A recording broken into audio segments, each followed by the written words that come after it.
Hi, I'm Molly Suber Thorpe, a lettering artist and calligraphy teacher. Today I'm excited to walk you through how to make intricate, flourished calligraphy designs in Procreate using its powerful radial symmetry tool. You might want to think of these as calligraphic mandalas, or as they're sometimes known, calligrams, but either way, they're very unique, eye-catching designs that are also addictively fun to create. I'll be doing this demonstration using my ChalkScript Procreate brush pack, which is linked below, but you can follow along with any lettering brush that you already have in your brush library. Now let's get started setting up our artboard, background, and guides. Begin by creating a new square canvas. I'll have mine set at 2000 by 2000 pixels at 300 dpi. Since I'm creating a chalkboard look today, I want to start by adding my chalkboard background image. I provide 6 different chalkboard backgrounds in my ChalkScript brush pack, so all I'm going to do is go to Add, Insert a File, because I have my background saved in the cloud. I think I'll select this one, the chalkboard background called Scratched. I'll tap it once and it imports to my artwork, and now I'll pinch and enlarge it slightly to fill the entire square, then hit the selection tool to place it. Now coming over to my layers palette, I'll name this layer Background and create a new blank layer right above it. Making sure you're on that new blank layer, go into Settings, Canvas, and turn on Drawing Guide. You should see it immediately creates this classic grid, so you want to then immediately click Edit Drawing Guide. Down here at the bottom, we're going to slide over to the Symmetry setting, then click Options, then toggle over to Radial, and turn on both of these settings, Rotational Symmetry and Assisted Drawing. I think I'll also change my color to something higher contrast like pink and turn up the opacity just so it's extra clear in this video. Now we can change the rotation of the guides by clicking this node and rotating it around. You can keep this at the default, but I think I'm going to move mine about 45 degrees so that I don't have perfectly vertical and horizontal guides running across the middle of my design. Now we'll hit Done and take a quick peek at our Layers palette, where you'll see that the blank layer we started with now says Assisted on it, which means assisted drawing. This is very important because the assisted drawing function links to individual layers, not the entire file. So the assisted drawing function is what actually makes your artwork and your strokes adhere to the guidelines we just created. If I were to create a blank layer right on top of this one, it would not have assisted drawing turned on by default. But here on my assisted layer, if I draw, now you'll see that everything I create gets reflected around the radial grid. If I want to turn assisted drawing on or off on a layer, all I have to do is tap it and select Drawing Assist. Of course, I'll keep it on this layer for now. Now to get started with my design, I'm making sure I have white selected from my color palette, and in my ChalkScript brush library, I'm going to scroll down and select my ChalkScript Fine Flourishes brush. And I've experimented with lots of these chalk brushes, and lots of them are cool for different effects, and we will use some others of them after we're done with the calligraphy. But I do find that this fine flourishing brush is a really great way to do delicate calligraphy in these mandalas that are just so intricate. So first, I'm going to start by selecting a brush size. I know that the quote I'm doing is rather long, which is good because I want to make this feel like it's really filled with writing. So that means I'm going to select a pretty small brush size. I like that. Let's say for reference, that's 6%. Now the quote that I'm going to do today is, "Doing what you like is freedom. Liking what you do is happiness."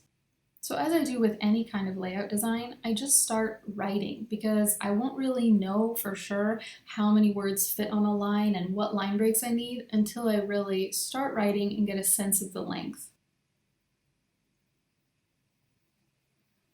I also really want to create a very intricate looking flow in this mandala, so rather than make spaces between the words, I'm actually going to just extend my connector strokes quite considerably so that the eye will read them as spaces, but at the same time there won't be blank spots in the middle of the design.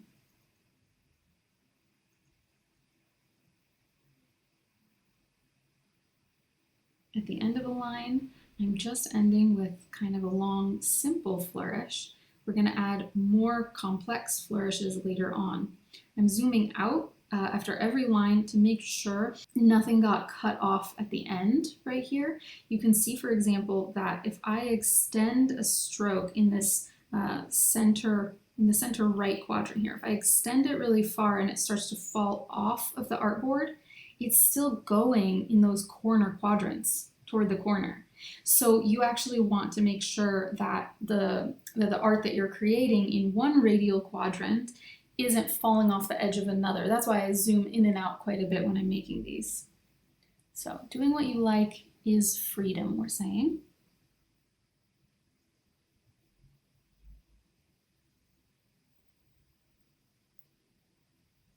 Any space that we leave, like this space in the center, we can fill in a moment with flourishes.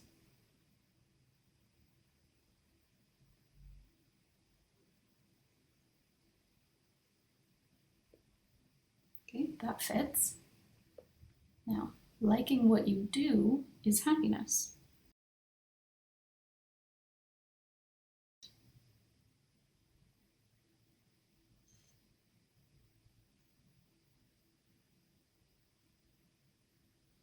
Now, I don't like how this is going to fall right on this F's descender. So I'm just going to do a little trick. The word what here, I'm going to want my H and my A to sit exactly like this. Liking, you can quickly scribble in here. Yep, I think that I can start this word right around here and it will fit perfectly. I'll just erase the entry stroke of that W so that I can redraw it as the connector stroke from the G.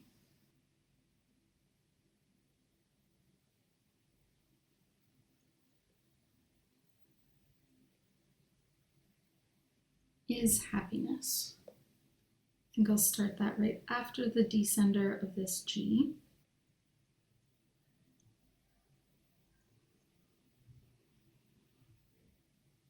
And I'm going to aim for having the descender of this Y sit between the I and the N. Let's see if that's going to work out. If not, I'm going to delete the Y's descender temporarily so that I can redraw it in a minute after I have happiness in here.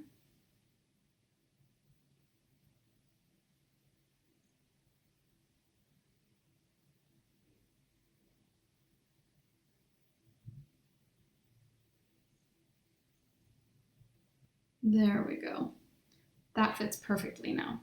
So taking a moment, I'm just going to turn off the drawing guides so that you don't see them anymore. But even with them turned off, if I draw, it still adheres to the radial quadrant because my layer still has drawing assist on. So that's a nice trick, is if the guidelines do distract you, you can always turn off their visibility while making sure that your assisted drawing is turned on the layer, and you'll still be able to make it work. So I have the calligraphy here on this layer, and because I'm going to add some flourishes that may or may not overlap the calligraphy, I want to put that on a blank layer of its own.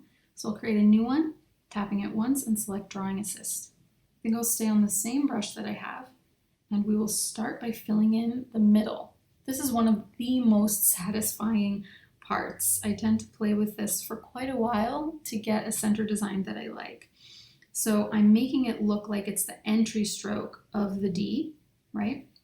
But I'm also making sure that the actual center point is something that matches the general look and feel of the design. So I want something a little bit more intricate than what I just had there, but probably not as intricate as, for example, this. Yeah, I don't think that actually matches quite what I'm after. That's kind of nice. Let's see. I do rather like that. Now I want to fill in these spaces here with a nice big flourish. I like these to look really big and organic to contrast against the calligraphy. That means like when you have these huge flourishes in here, the eye is then kind of drawn from one quadrant of calligraphy to the next, having this nice space. It is also very nice, by the way, to fill in this space even with more calligraphy. So I urge you to try that as well. But this is just one style that I really have enjoyed doing lately.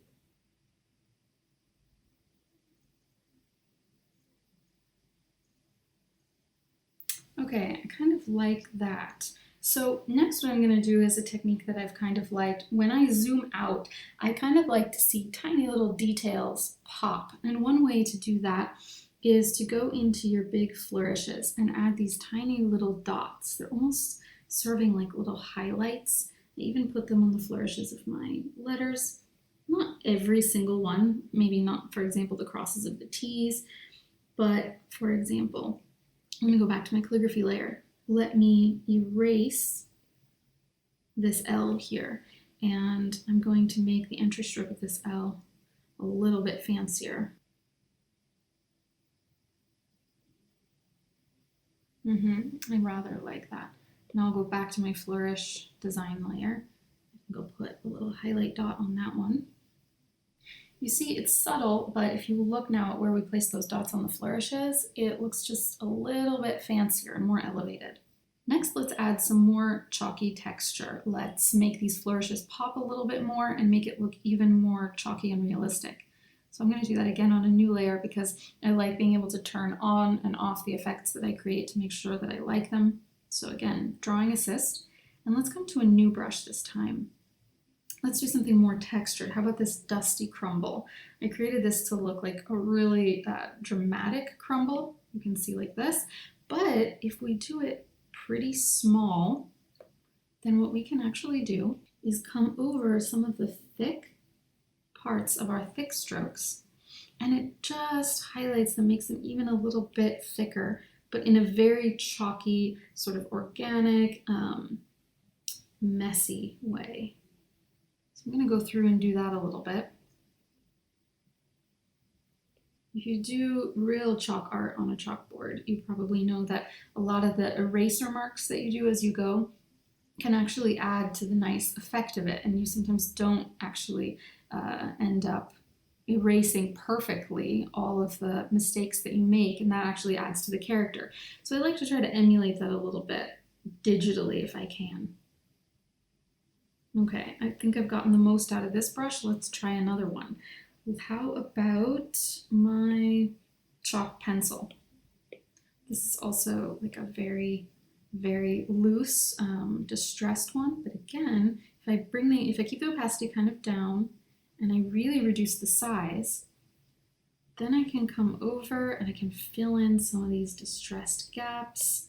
And again, it just adds something like a little bit more textured looking than the original flourishing brush that I chose. So this is almost like for chalky distressed accents. So I'll continue around with this, and I think I'll just use it on some of these downstrokes of the letters, but not all of them, since the entire point here is inconsistency. When you do real chalk art, sometimes there are points where you stop to sharpen your chalk, and so it becomes a lot crisper. And then there are other points where, of course, the chalk has dulled a lot, and so it gets a lot dustier, and that's kind of what we're after here, making these irregularities. These are pressure sensitive brushes, but not just for width, but for opacity as well. I should have mentioned that in the beginning, but basically the harder I press, the darker it is. With full opacity, it's like this. The harder I press, and then if I just barely right, it gets really light and thinner. So I have both of those effects going. So if I keep this off and I just make like very light little strokes, it almost looks like it's a place where I had kind of erased, or I hadn't pressed down very hard when I was originally drawing with the chalk. All right, so in fact, I could call this done. Let me quickly swipe to the left on these 3 layers and then hit group so that the whole mandala is now easily editable like it's one layer. I'm going to hit my selection tool, making sure that uniform and magnetics are turned on, and then pinch toward the middle a little bit because I just want to create slightly bigger margins around the end. When I was writing, I wrote right up to the end of the artboard, and I kind of prefer it if there are margins that go all around. So like I said, we could call this done, but if you want to add something like a little bit fancier, you can even come in with like colored chalk. Let's do maybe some coral color, and I'm going to use maybe my this smooth calligraphy one again, making sure I'm on my own layer, my new layer rather, and with drawing assist turned on. I can come in and sort of highlight some of these.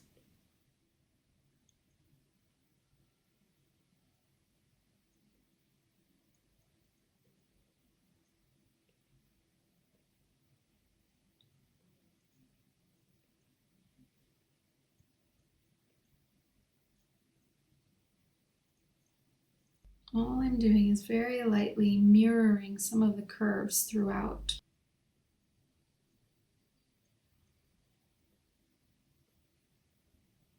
Yes, that's kind of nice. Now if I make another layer and draw assist, and let's change to something like a yellow.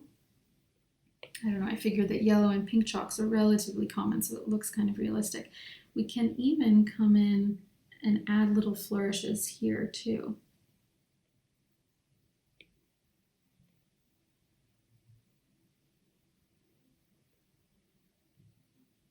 I don't want them to be too dramatic, because if they are, then they're really going to detract from the intricate flourishes of the letters. We want the additional decorative flourishes to be nothing more than almost like afterthoughts, just decoration. For example, I don't like this one here, so I can erase it, and all erasing works on all the quadrants of your radial design. So you can erase, and it will erase all around your artwork. Yeah, I kind of like these little colored additions. That's very nice. We'll do it on a few of the letters as well. Not overdoing it, because it's subtle enough that it really will be visible when you zoom out, and you don't want the color to dominate the design. And there you have it. We have this beautiful, intricate, flourished calligraphic mandala. For your inspiration, here are 4 others that I've created with different styles and different brushes, and I just wanted to show you these so that you can see that with or without color, and even with or without calligraphic writing, you can still make them look very intricate and flourished and impressive. I hope that this has inspired you to make flourished calligraphic mandalas of your own and experiment with Procreate's powerful symmetry tools. Remember that my Procreate chalk script brush pack is linked below. Not only does it contain 25 chalk brushes that are optimized for drawing flourishes in calligraphy, but it also has 10 chalky layout templates and 6 high-resolution backgrounds. Thank you so much for following along, and I'll see you next time.